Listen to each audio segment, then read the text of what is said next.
Bonjour et bienvenue dans cette vidéo, nous allons parler de la densité. Alors c'est quoi la densité? La densité c'est une grandeur qui permet de comparer la position de liquides qui ne se mélangent pas entre eux.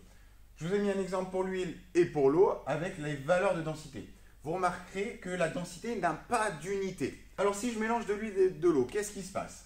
C'est déjà des liquides qui ne se mélangent pas. Si je les mets dans un récipient type verre, on va avoir l'eau qui va aller au fond du récipient, parce que sa densité est plus élevée. Et l'huile alors, elle va se retrouver au-dessus de l'eau, parce que sa densité est plus faible. Alors quelle est la définition de la densité?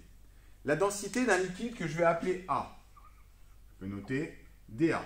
Ça va être égal au rapport, c'est-à-dire la division de la masse volumique de cet objet, de ce liquide A, sur la masse volumique de l'eau. Attention, il faut faire attention que la masse volumique de notre liquide A et la masse volumique de notre eau soient dans les mêmes unités. Ça peut être des kilogrammes par litre pour les deux, ou alors des grammes par millilitre, mais il faut absolument faire attention que les deux soient dans les mêmes unités. Faisons un exemple. Si dans un exercice, on vous demande de chercher la densité de l'huile, en connaissant évidemment les masses volumiques de l'huile et de l'eau, qu'est-ce que je dois faire? Je vais poser mon calcul.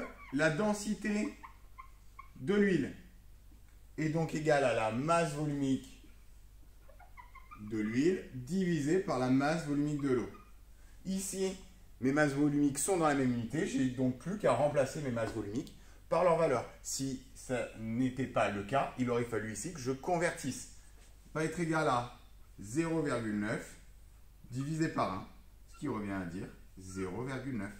C'est la densité de l'huile. Attention, la densité n'a pas d'unité, je vous rappelle. Une dernière petite chose, si dans un exercice on vous demande de retrouver la densité, on peut aller très très vite. Si vous avez une masse volumique d'un liquide A qui est donnée soit en kilogrammes par litre, soit en grammes par millilitre, la densité, la valeur de la densité, la valeur ici de densité, sera exactement la même valeur que la masse volumique, soit en kilogrammes par litre, soit en grammes par millilitre. C'est aussi simple que ça. On fait un petit exemple.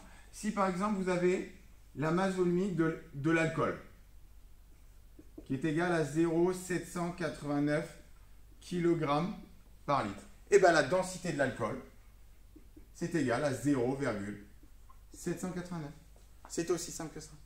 Voilà. Merci d'avoir regardé la vidéo. J'espère que vous aurez un peu mieux compris ce qu'est la densité.